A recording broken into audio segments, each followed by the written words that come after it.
जनहित के लिए समर्पण होता है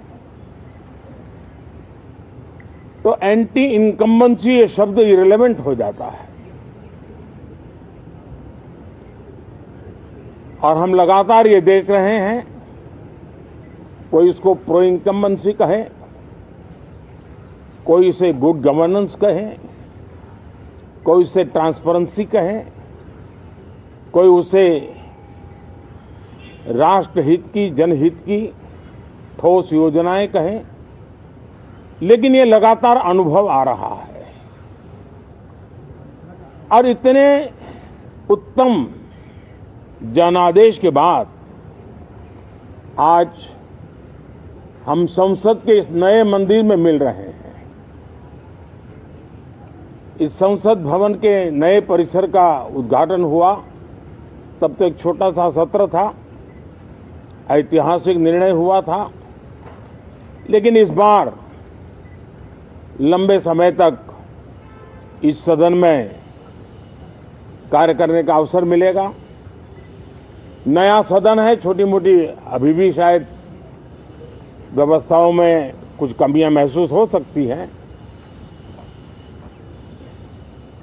जब लगातार काम चलेगा, सांसदों और विजिटर्स को भी, मीडिया के लोगों को भी ध्यान में आएगा कि इसको जरा अगर ठीक कर लिया जाए तो अच्छा होगा।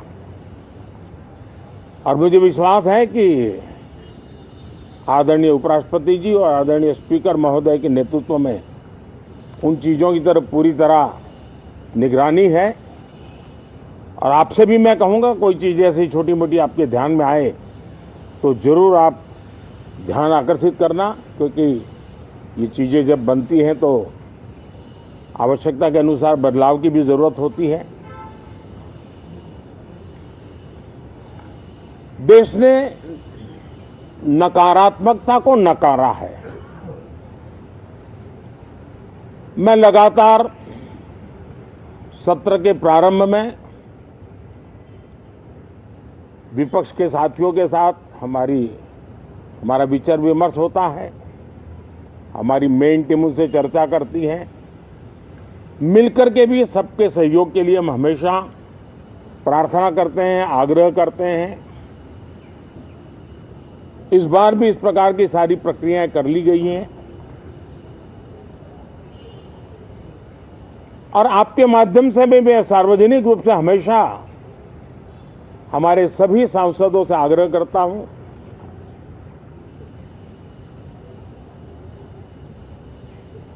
लोकतंत्र का यह मंदिर जन आकांक्षाओं के लिए, विकसित भारत की नींव को अधिक मजबूत बनाने के लिए बहुत महत्वपूर्ण मंच है। मैं सभी माननीय सांसदों से आग्रह कर रहा हूं कि वो ज्यादा से ज्यादा तैयारी करके आएं। सदन में जो भी बिल रखे जाए उस पर गहन चर्चा हो, उत्तम से उत्तम सुझाव आए और उन सुझावों के द्वारा, क्योंकि जब एक सांसद सुझाव देता है तो जमीनी अनुभव का उसमें बहुत ही उत्तम तत्व होता है, लेकिन अगर चर्चा ही नहीं होती है तो देश उससे मिस करता है उन चीजों को। और इसलिए मैं फिर से आग्रह करता हूं। और अगर मैं वर्तमान चुनाव नतीजों के आधार पर कहूं तो जो विपक्ष में बैठे हुए साथी हैं, ये उनके लिए गोल्डन अपॉर्चुनिटी है। इस सत्र में पराजय का गुस्सा निकालने की योजना बनाने के बजाय इस पराजय में से सीख करके पिछले 9 साल से चलाई गई नकारात्मकता की प्रवृत्ति को छोड़ करके इस सत्र में अगर सकारात्मकता के साथ आगे बढ़ेंगे तो देश उनके तरफ देखने का दृष्टिकोण बदलेगा, उनके लिए एक नया द्वार खुल सकता है। और वो विपक्ष में है तो भी उनको एक अच्छी एडवाइस दे रहा हूं कि आइए, सकारात्मक विचार लेकर के आइए। अगर हम 10 कदम चलते तो आप 12 कदम करके फैसला लेकर के आइए। हर किसी का भविष्य उज्जवल है, निराश होने की जरूरत नहीं है। लेकिन कृपा करके बाहर के पराजय का गुस्सा सदन में मत उतारना। हताशा निराशा होगी, आपके साथियों को आपका दम दिखाने के लिए कुछ न कुछ करना भी पड़ेगा, लेकिन कम से कम लोकतंत्र के इस मंदिर को वो मंच मत बनाइए। और अभी भी मैं कहता हूं, मैं मेरे लंबे अनुभव के आधार पर कहता हूं कि थोड़ा सा अपना रुख बदलिए, विरोध के विरोध का तरीका छोड़िए, देश हित में सकारात्मक चीजों का साथ दीजिए, अच्छी उसमें जो कमियां हो उसकी डिबेट कीजिए। आप देखिए देश के मन में आज जो ऐसी कुछ बातों पर नफरत पैदा हो रही है, हो सकता है वो मोहब्बत में बदल जाए, तो मौका है, ये मौका जाने मत दीजिए।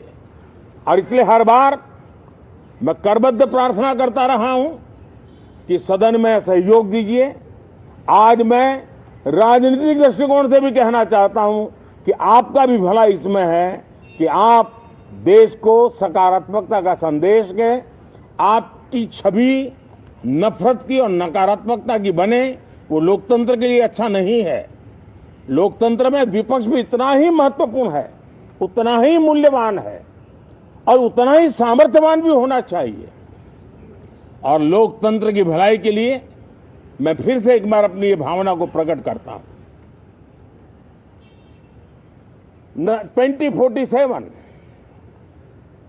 अब देश विकसित होने के लक्ष्य में लंबा इंतजार करना नहीं चाहता।